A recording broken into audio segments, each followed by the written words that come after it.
Hi and welcome to my balcony. I wanted to share with you the 10 top tips for growing in containers or in grow bags.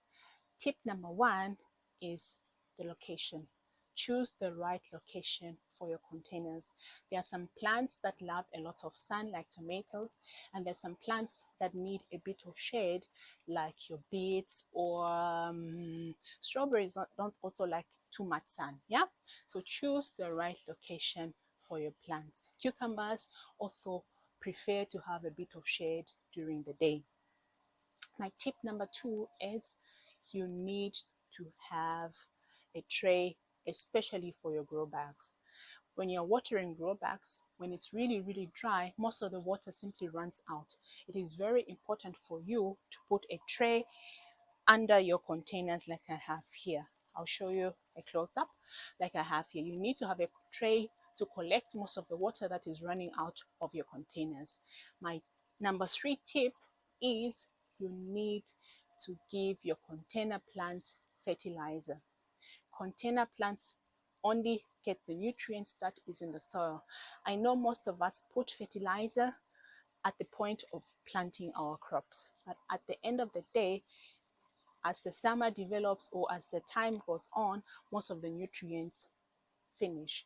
You need to fertilize. Maybe after 2 months, you need to put some organic fertilizer, and you also need to be giving your plants liquid fertilizer every 7 to 14 days.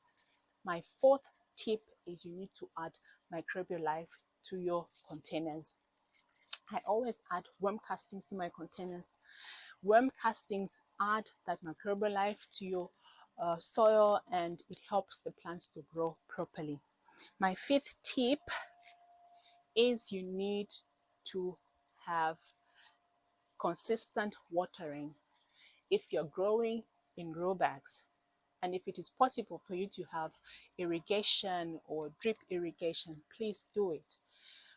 Grow bags, containers need a lot of water compared to plants that are grown in the ground. In grow bags, especially, plants dry out very quickly. You need to be watering them constantly. If possible, in the morning, you give them water, and maybe in the evening, depending with the size of your container. My sixth tip is on the container size. You need to have the right size for your container plants. For tomatoes, for example, you need a minimum of 20 liters.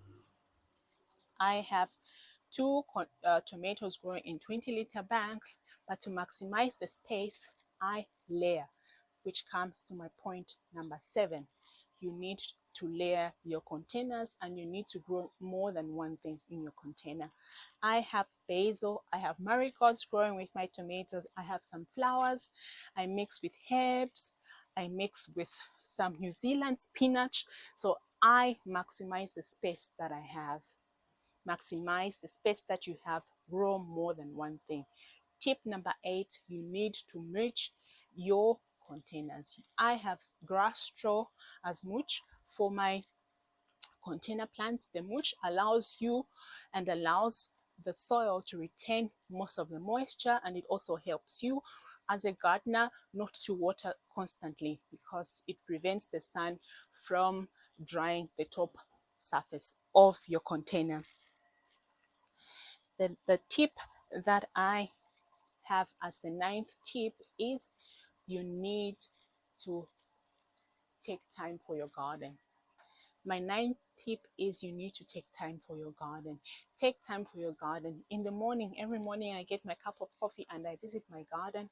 I see how the plants are doing. If there's zucchini that needs to be hand pollinated, I'm on it, hand pollinating my zucchini, or looking at problem areas to see if there are any pests. I know I usually have a problem with spider mites, and spider mites, if you catch them early and you're consistent, then you can help reduce the damage that they can cause in the garden. My 10th tip is the quality of the soil. If possible, use quality potting mix or compost.